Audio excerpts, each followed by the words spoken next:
Muito bem, senhoras, muito bem, senhores, sejam bem-vindos a mais uma edição do nosso programa, do nosso Varejo em Foco. Se você nos acompanha aqui pela TV Cidade Record, obrigado pela sua audiência, viu? Obrigado pelo seu carinho.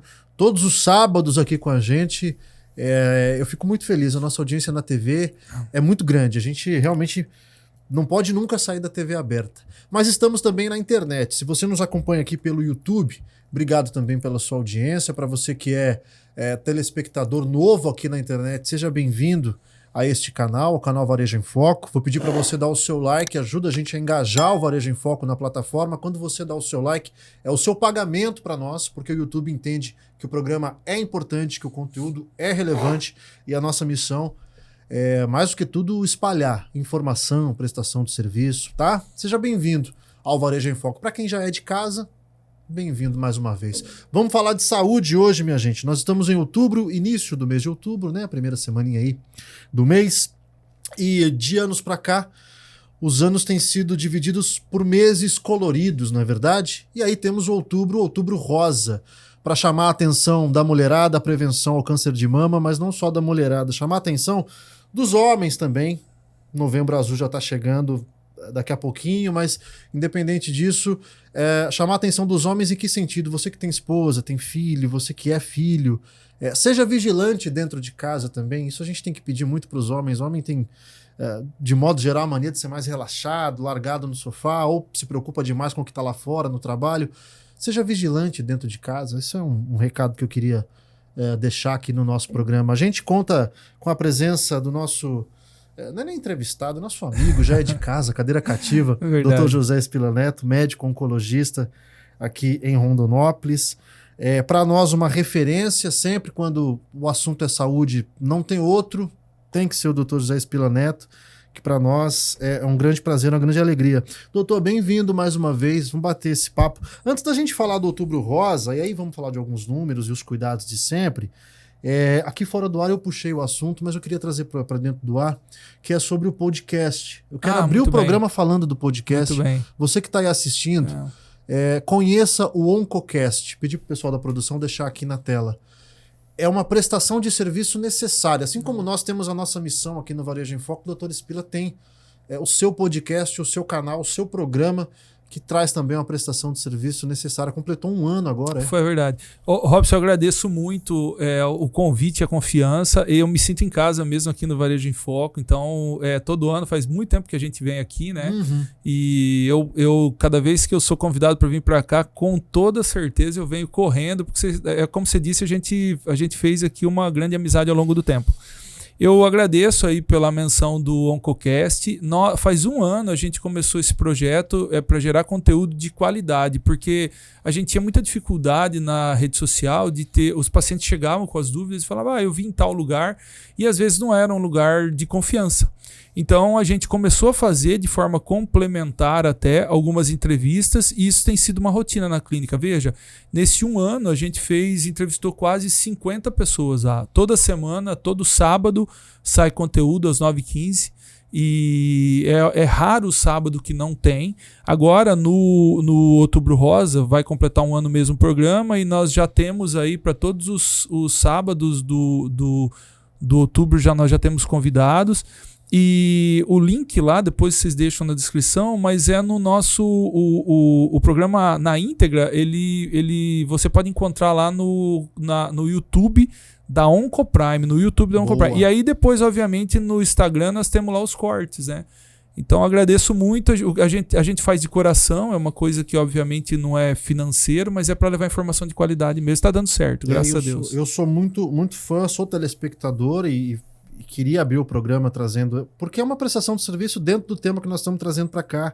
E ali as pessoas encontram um canal para tirar suas dúvidas e encontram tanto dos temas mais técnicos, mais específicos, o linguajar mais de médico, mas encontram também situações do dia a dia, depoimentos, relatos, que é a dúvida. E quando a gente está falando do câncer ou de alguém que está em tratamento, as dúvidas e as angústias são muito grandes. Então, ter um canal de comunicação onde a pessoa vá ter uma informação em que ela possa confiar, que é o que o senhor disse, A gente tem mania, as pessoas têm mania de vai no Google da vida e coloca e começa a absorver um monte de coisa que não necessariamente é verdade ou não é o caso dela. Sim. Só que isso já gera uma angústia, já gera atrapalha todo um processo que já é difícil, né? Sim, na verdade, a gente sempre pensa assim, de tentar pegar a dor da outra pessoa e trazer para você, né?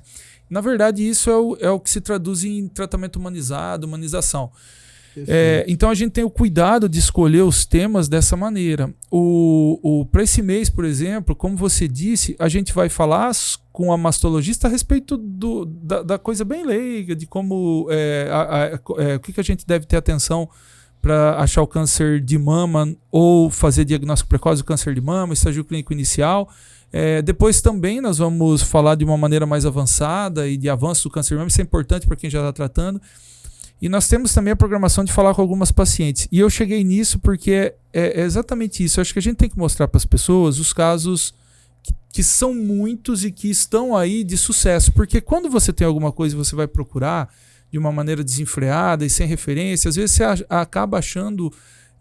às vezes a rede social pinta de preto, a internet pinta tudo aquilo de cinza, né? E aí, no final das contas, você acaba vendo só informação ruim. E não é isso que a gente quer passar. O que a gente quer passar é que, sim, você consegue curar o câncer e tem muita gente. Nos últimos anos, então, nem se fala por causa dos avanços. Perfeito. A gente conversou aqui, acho que ano passado. Então, você que está passando por isso, eu acho que é fé em Deus, procurar um bom atendimento e ter uma cabeça boa e buscar informação de qualidade mesmo. É isso. Conheçam o Oncocast, vai estar aqui na tela toda a prestação de serviço. E aí, já trazendo para dentro do nosso tema, sem desvincular do que a gente está falando, absorver informação de qualidade para se capacitar, para saber de fato o que está fazendo e a importância do seu acompanhamento e a prevenção, esse índice de cura das pessoas, nós estamos falando de 95%, ou seja, absorver informação de qualidade, principalmente, mulherada, a prevenção dentro de casa, no dia a dia. 95% de chance de cura, é disso que nós estamos falando. Exatamente, é mais 90% de chance de cura quando você pega o diagnóstico precoce. Daí a importância dessa nossa conversa anual. A gente todo ano chama, faz basicamente, obviamente, a gente fala mais ou menos as mesmas coisas para chamar as pessoas a dar importância, como você disse, à própria saúde. Porque se você pega inicialmente, é exatamente isso que você disse, mais 90% de chance de cura. Em especial no caso do câncer de mama, estou dizendo, né? Doutor, ao longo dos anos, enfim, dessas suas visitas anuais e as campanhas anuais, acho que eu já te perguntei isso no ano passado. Tem surtido efeito de fato na sua leitura? Tem funcionado? Tem sim, tem. Nós já conversamos isso nos outros anos, tirando aquela situação de exceção que a gente viveu no Covid, onde as pessoas não tinham acesso a nada. O que você percebe é que as pessoas chegam com o câncer, quando acontece, né? Chegam com o câncer nos estágios clínicos iniciais. E existe hoje também um avanço no tratamento do câncer e também no diagnóstico que existe, né, que está disponível para as pessoas, por exemplo, que são os testes genéticos. Nós já pegamos lá na clínica teste genético positivo, onde a pessoa não tinha absolutamente nada. Para saber se tem uma predisposição. Exatamente, a pessoa tinha predisposição genética. E eu estou falando no caso de câncer de mama específico. Eu vou te dizer 2 casos aqui específicos de câncer de mama. A pessoa tinha um histórico familiar, a mãe tinha tido câncer de mama, e tia e etc. E ela fez o teste genético dela e era mutado. E aí a gente conversou a respeito de fazer a adenomastectomia, que é tirar a glândula, né? E aí faz reconstrução com prótese de silicone. E não tinha nada na imagem. Quando fez a análise da glândula que ela tirou, achou um tumor bem no início. E essa pessoa, ela se curou. Nós até fizemos um podcast com ela. Ela quis falar, foi importante você falar isso para as pessoas. Sem tabu. Sem nenhum tabu. Ela fala sobre isso. Então, essa pessoa atingiu a cura. Você veja, num teste genético. Nós temos uma outra que teve um câncer de mama e que era mutada, que a gente sugeriu, olha, tem que tirar o ovário e tal. E na análise, não tinha nada, na análise do ovário, a gente descobriu também uma lesão pequena que já era um tumor germinativo. Se ela não tivesse tido acesso àquele tipo de coisa, ela teria um segundo tumor. Se aquela pessoa que eu falei inicialmente, no primeiro caso, não tivesse acesso ao teste genético, que é uma novidade nos últimos anos, ela teria descoberto no desenvolvimento do câncer, que é o que nós estamos falando aqui, por exemplo, lesão, a gente falou por quanto tempo, né? Você faz a palpação, né? O autoexame de mama, e aí você consegue detectar o nódulo a partir de 1 centímetro. Então, veja que o avanço está propiciando diagnósticos precoces e cura, né? Doutor, esse teste genético que o senhor mencionou, ele é acessível, está bastante acessível às eu pessoas? Penso que atualmente ou está ainda nichado, limitado? Não, eu penso que atualmente está. Obviamente o custo bom, né? Ainda é caro. Ainda tem um custo. Se a gente fala a respeito de salário mínimo, é um custo caro, mas começou o teste genético há anos atrás, era tipo assim, 10 mil reais. E hoje, dependendo do que você pede, já fica em torno de R$1.000 e poucos, no máximo R$2.000. É uma diferença grande. Mudou muito. Como é normal, né? Isso mudou também, se você perceber, valor de tomografia, de PET-CT e etc., vai diminuindo por conta da demanda e da oferta também, né? Para quem tem, só mencionou histórico familiar, para quem tem esse histórico familiar, talvez seja uma boa se organizar, inclusive financeiramente, para fazê-lo. Exatamente. Olha, pessoal, para você que tem o histórico familiar, né, câncer de mama, mãe, irmã, tia e etc., é interessante fazer esse tipo de coisa. Né? O teste genético que a gente chama, existe o teste genético ampliado, que faz a avaliação de mais de 140 genes, e existe o teste genético um pouco mais específico, por exemplo, no caso das mulheres, onde você faz lá o teste de mutação de 2 específicos, que é o BRCA1 e 2, né? Então, mas pelo custo, às vezes compensa fazer o outro, porque hoje o custo está muito próximo, né? Mas eu quero dizer aqui que é o seguinte também, a gente está falando do teste genético, mas é assim, a chance mesmo com o histórico familiar de ter mutação, viu, mulheres que estão escutando a gente, não é muito alta. Então, se você tem histórico familiar, também não precisa ficar no desespero. Certamente vai acontecer isso comigo? Não, não vai. A chance é baixa de ter mutação, mas existe e salva vidas, né? É o caso lá, né, Robson? Puxamos aqui de anos atrás da Angelina Jolie, não foi isso? Não é isso que a gente viu na mídia? Verdade. Isso foi o precursor de tudo, né? Chamou isso faz mais de 10 anos. De muita gente. É exatamente isso. Foi o precursor mesmo desse tipo de assunto e dos testes genéticos. Hoje em dia o teste genético é usado para esse tipo de coisa, diagnóstico precoce, e hoje em dia também, pessoal, o teste genético também é usado para definição de tratamento, tá? Que fique claro. Isso nós estamos falando aqui de um custo, doutor Neto mencionou bem, já foi ali na casa dos 10 mil, hoje está 1.000 e pouco. A gente entende que a realidade financeira das pessoas não é das melhores, isso é Brasil, é geral, mas enfim, você se programar, parcelar bonitinho, você que já quer fazer, já comece a se organizar para daqui a 1 ano, 2 anos, você já tem ali uma tranquilidade, consegue fazer. Doutor, a gente falou no final do primeiro bloco sobre o teste genético, né? Enfim, já é uma dica para as pessoas poderem se organizar, é mais uma ferramenta que temos e graças a Deus que temos. O senhor também mencionou uma coisa que me chamou a atenção e a gente falou sobre isso na edição do ano passado. Aquela demanda represada da Covid, onde as pessoas não tinham mais acesso, não saíam mais de casa, era só Covid, a pauta era Covid e outros cuidados ficaram de lado. A gente já estabilizou esta situação? Normalizamos isso? Você sabe que na prática, não sei nos outros serviços, mas na prática, há uns 2 anos atrás, a gente já normalizou a situação. Então. Eu acho que ficou por uns 2 anos a gente tendo esse tipo de... Até 2022 a gente teve esse tipo de demanda represada e depois tudo voltou ao normal. Eu já sinto, pelo menos isso no meu consultório, estou falando de experiência pessoal. Eu me lembro inclusive na pandemia nós gravamos, essa era uma preocupação. Acho que nós gravamos até de máscara, né? Gravamos de máscara, pedimos para as pessoas, a gente chegou a falar no programa, a gente entende que a Covid é a pauta, mas não deixe de lado. E o nosso medo era esse, que as pessoas abandonassem, parassem tratamentos e isso não aconteceu. Não, na época aconteceu, mas depois ficou por uns 2 anos e depois... Porque nós pegamos casos graves e de destruição de mama bilateral, peguei caso metastático, peguei assim, que eu me lembro e veio assim, um seguido do outro. E que bom, né? Assim, que a gente louva a Deus por isso, são pessoas, essas pessoas que eu estou falando, essas que vieram uma seguida da outra, estão vivas. A gente fez um bom tratamento, era metastático, são metastáticas e elas estão vivas. Estou falando aqui e inclusive que passaram por problemas pessoais depois, casamento que se desfez, etc, que estão bem, estão tocando a vida. Graças a Deus, fico feliz em estar falando isso. Mas são as que eu me lembro do Covid, sabe? Mas que eu acho que foi momentâneo para tudo naquela situação. Mas que durou 2 anos na prática na minha clínica. Foi um desafio enorme. Aí a gente falando do tratamento humanizado, quer dizer, tem o câncer, aí tem o risco da Covid, e aí as relações familiares se abalam, a relação financeira, a questão financeira, né, melhor dizendo também, se perde. Meu Deus, que bom que nós estamos numa certa normalidade. Isso. Eu queria puxar aqui para a gente continuar o nosso papo, gente, alguns números que a produção nos separou.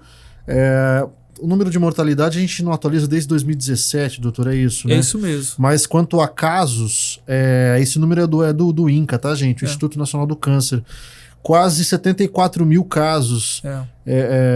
A expectativa é que sejam registrados casos de câncer de mama no Brasil. Quase 74 mil. É um número alto, doutor, mas que já foi maior.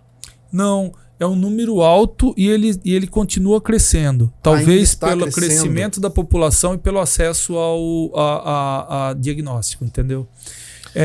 O que se passa, se você for ver nos últimos anos, eu sempre falo isso, quando fiz minha prova do título era em torno de 50 mil novos casos por ano.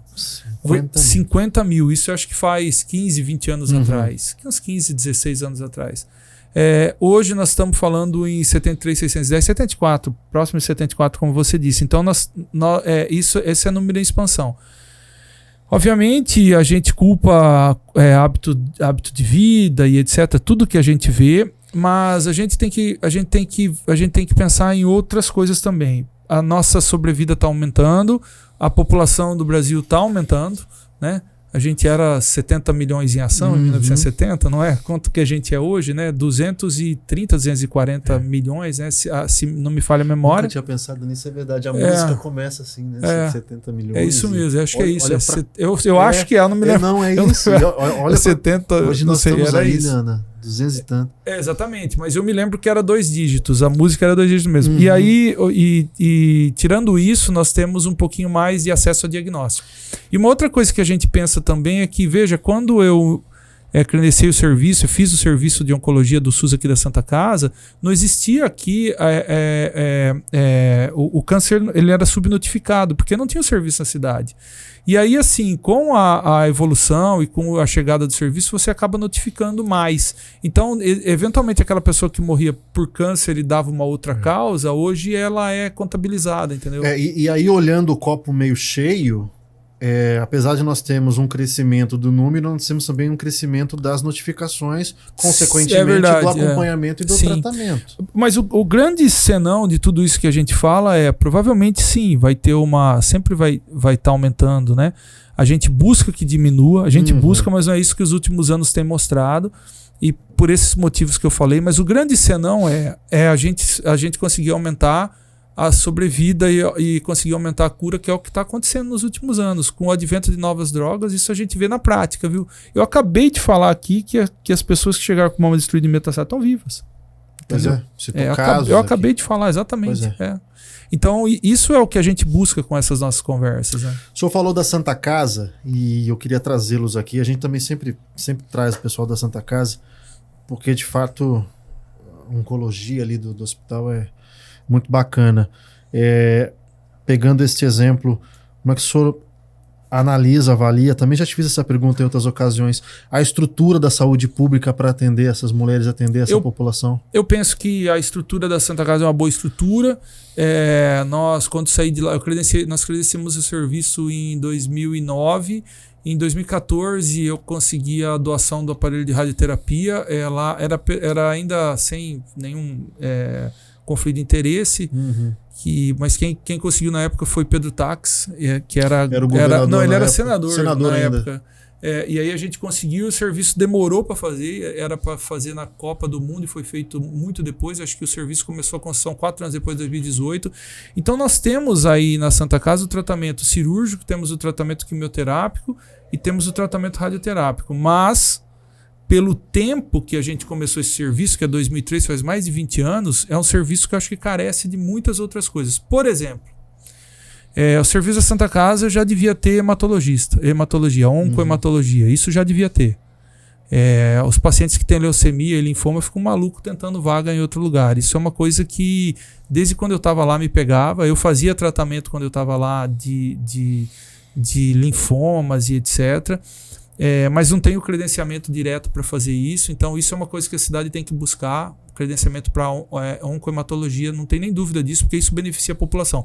Um outro exemplo, oncopediatria. Está na hora de ter. Oncopediatria. Então, isso não dá para a gente varrer mais para baixo do tapete. São serviços que devem ser... A gente deve bater em cima para que aconteça. Uma outra coisa é incrementar serviço de reconstrução de mama e etc. Isso deve acontecer. Então, tem uma boa estrutura para tratar o básico, mas eu acho que tem muito espaço para crescer ainda. Quem está à frente tem que bater em cima disso, né? Nós estamos aí em momento político, talvez seja um momento legal para as pessoas falarem, olha, a gente precisa fazer esse tipo de coisa no futuro, então, porque a população se beneficia. Sem dúvida. Já vira uma pauta. Exatamente. Doutor, vou só abrir um parênteses aqui. O doutor falou da oncopediatria e eu falei do Oncocast lá no início do programa. Isso foi tema do programa, um assunto excelente. Legal câncer para crianças que passam por isso. Difícil a gente ouvir especialistas falando sobre. Tá aqui um que se prontificou a falar. Doutor, vamos seguir na estrutura pública. Além da Santa Casa, o município oferece outra alternativa? O que a gente vê as pessoas saindo daqui, indo tratar em Barretos, em outros lugares. Sim, né? Pois é o seguinte, acho que ainda existem as associações que, por exemplo, a Associação de Barretos que leva para outro lugar, mas assim, são associações de apoio que leva para outro lugar. O que eu acho que a gente tinha que falar nessa situação, talvez que seja muito importante para a gente, é o seguinte, você falou, além do tratamento mesmo, o que eu acho que tem que existir aqui, nós temos que fazer um ambulatório de diagnóstico, de pré-diagnóstico, isso tem que existir, entendeu? O que é isso? Você tem uma massa no pulmão, um nódulo no pulmão. Tem uma grande chance que seja câncer, uma grande chance. E você está piorando. Mas você não consegue, por exemplo, ter um derrame pleural. Você não consegue ser transferido para a Santa Casa porque você não tem... Eu estou dizendo isso pelas leis do SUS, porque você não tem o anátomo patológico. Perfeito. Entendeu? Não é... Sim, depois de estabelecido o anátomo patológico, o tratamento começa. Então não perde tempo. Mas até que você consiga o anátomo patológico, isso é uma coisa que na cidade eu acho que tem que ter um ambulatório. Faria toda a diferença. Um ambulatório de pré-diagnóstico. Olha, eu tenho suspeita de câncer. Você vai para onde? Vai para tal lugar para agilizar o diagnóstico. Vai para esse pré, que aqui você já vai saber o encaminhamento. Suspeita. Então assim... Fiquei sabendo que Barretos vai fazer um centro de diagnóstico, prevenção, uma coisa que vejo com bons olhos.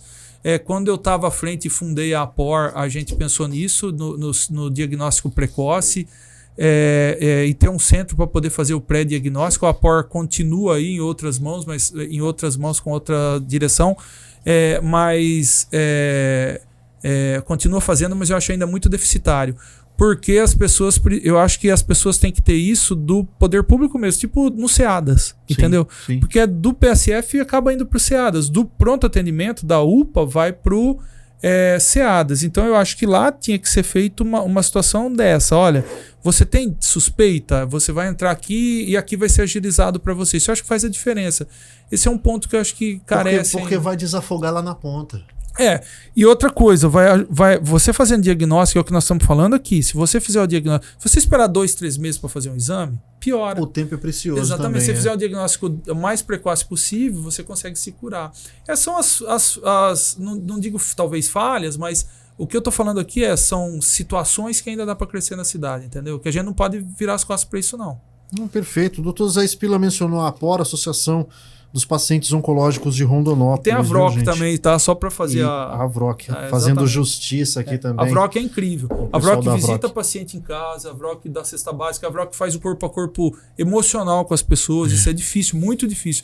A VROC tem todo o meu respeito por isso. A gente cita aqui, fazendo justiça a todos, mas principalmente para informar quem está nos assistindo, quem é daqui de Rondonópolis, de onde a gente grava e transmite o Varejo em Foco, que a estrutura, existe uma estrutura, uma rede pública que pode não ser das melhores, mas existe para atender exatamente. E que faz o possível. Que a gente sabe que quando nós estamos falando de tratamento, passa pela vontade política, mas também pelo investimento, recurso.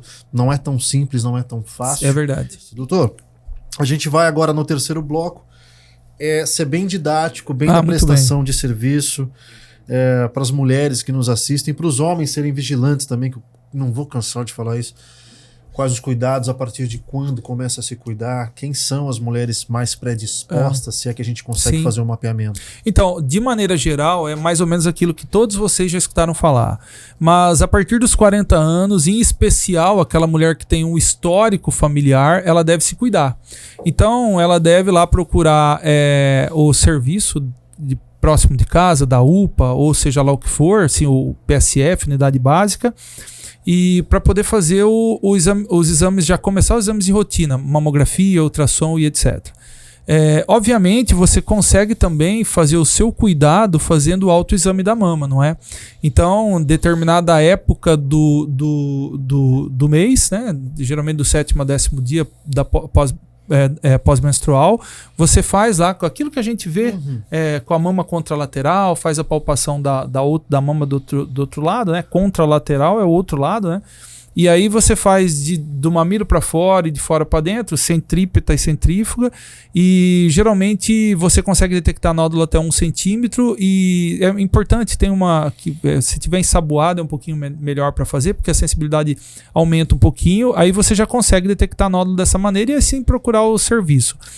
Fora isso, as mulheres têm que ficar de olho em, obviamente, nódulos, como a gente disse, mas também assim, mudanças no mamilo. O mamilo estava de uma maneira e ele inverteu, por exemplo. Alterações na pele. A pele ficou grossa, vermelha. E aquilo que a gente chama de casca de laranja, sabe? Os poros se dilatam, então isso são os sinais de alerta. Secreção. A saída de secreção pelo mamilo. Secreção sanguinolenta, por exemplo. Nódulos na axila também. Esses tempos atrás peguei não somente no seio. Tempos atrás peguei uma mulher amamentando que tinha o nódulo na mama e na axila. Veja, o diagnóstico é difícil de fazer porque na amamentação você fala assim, a minha mama empedrou, aquilo que as pessoas... E acaba deixando de lado. Então, isso são coisas que a gente chama de sinais de alerta.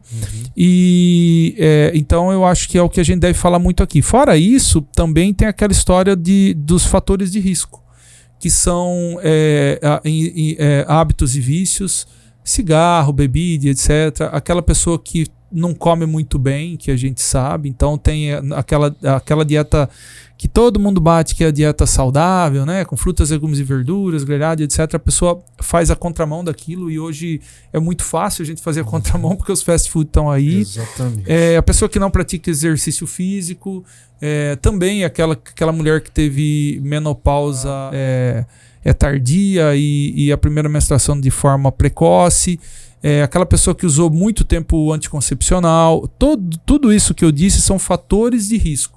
Então, aquela mulher que está dentro dos fatores de risco, ela tem que dar um pouco mais de atenção, entendeu? E os fatores de proteção é aquilo que a gente já sabe.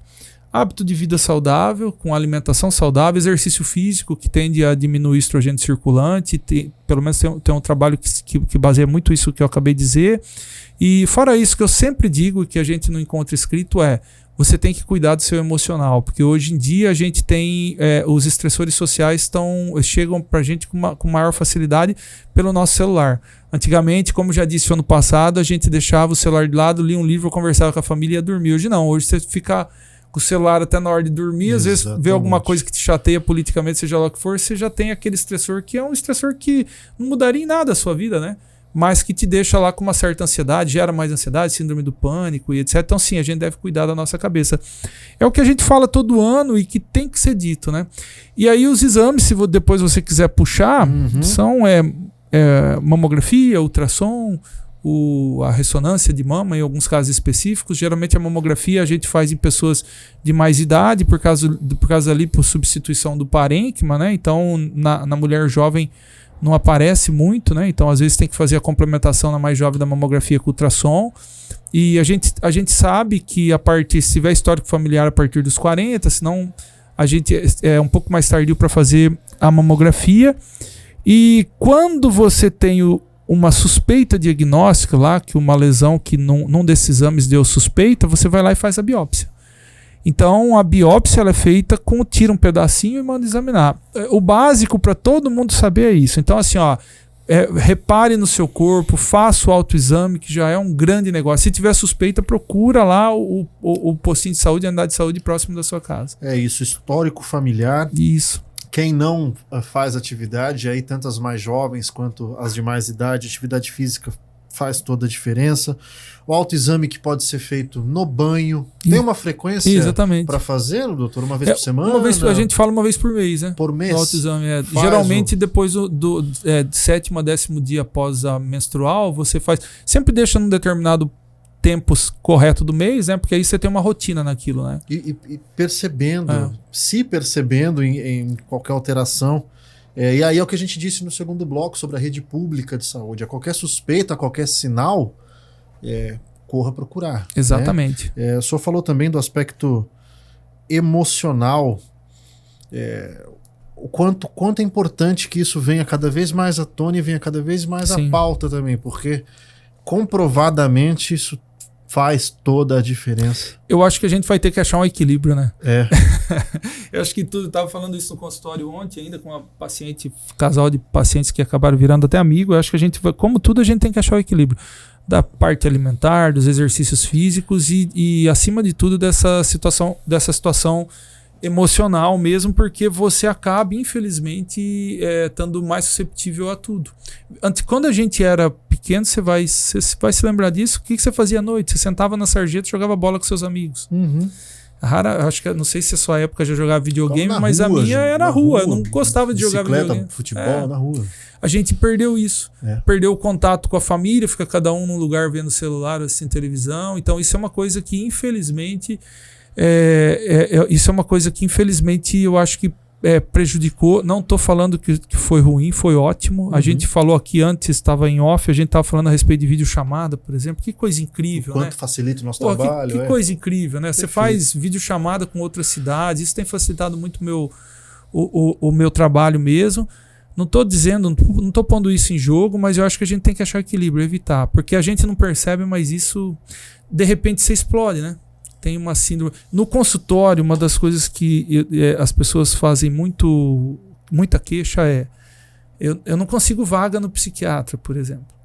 E aumentou o número de psiquiatras aqui na cidade. Eu não consigo vaga no psicólogo, aumentou o número de psicólogos. Então a gente percebe que existiu um aumento da oferta, mas a demanda aumentou drasticamente. A gente tem que, como sociedade, começar a pensar nisso. Né? Doutor, lá na abertura do primeiro e segundo bloco, eu falei também, dando recado aos homens para que sejam vigilantes. Queria que o senhor falasse um pouquinho da importância desses vigilantes, dessas mulheres dentro de casa. Não só os maridos, mas os filhos, enfim, quem está naquele ambiente familiar. Faça a sua parte também. Muito bom você falar isso, porque talvez a gente ia acabar esquecendo. 1% dos casos de câncer de mama, eles ocorrem em homem. Que tem mais ou menos o mesmo princípio. Então você detecta o nódulo e etc. Lógico que tem os homens que estão assistindo, eu tenho um nódulo. Sim, tem diagnóstico diferencial, por exemplo, com ginecomastia, que não é câncer. Então nem todo nódulo na mama do homem é câncer, muito pelo contrário, a chance é que seja uma lesão benigna. Mas que você deve, se notar alguma coisa, procurar. E a importância de homens, aí a gente fala a importância dos parceiros ou dos familiares, que estão escutando isso, é exatamente isso, né? De incentivar que as mulheres, em especial se tiver histórico familiar, que vão atrás, que deem um pouco mais de atenção ao corpo, porque é só a gente fazendo, como a gente cansa de falar que todo ano, só a gente fazendo o diagnóstico precoce e, obviamente, a prevenção, mas o diagnóstico precoce que a gente consegue a cura, né? É isso. Você que está assistindo esse programa, como eu disse lá no início, é marido, é filho, é filha.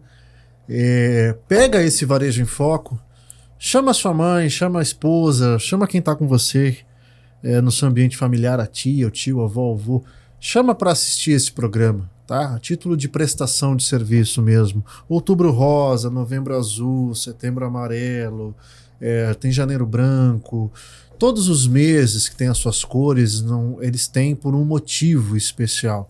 E como nós já mencionamos aqui, focar e dividir por cores que seja, tem feito a diferença. Graças a Deus tem feito a diferença.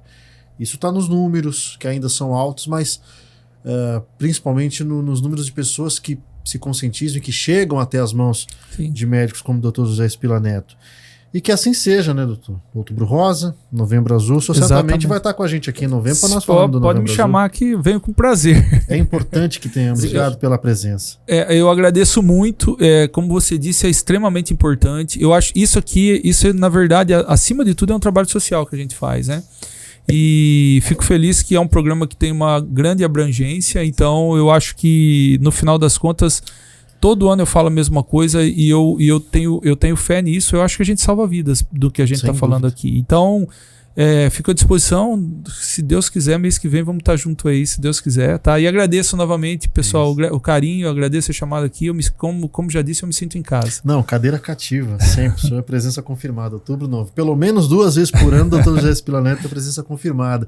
E dentro disso nós estamos falando, se esse programa servir para alertar uma mulher, nossa missão está cumprida. Se esse alerta salvar a vida dela depois, aí missão mais que cumprida. E nosso papel é esse mesmo. Doutor, obrigado, viu? Isso aí. Até a próxima. Até a próxima mesmo. Pra Novembro estamos aí. Você que ficou com a gente no nosso Varejo em Foco, semana que vem nós estamos de volta com um bate-papo. Quem tá com a gente no YouTube, vou pedir de novo, se inscreva no nosso canal, dá o like, tá bom? É rapidinho, se não deu like no início do vídeo, dá o like agora. Ajuda a gente a engajar esse Varejo em Foco, tá? Seja na TV, seja no YouTube, semana que vem nós estamos de volta.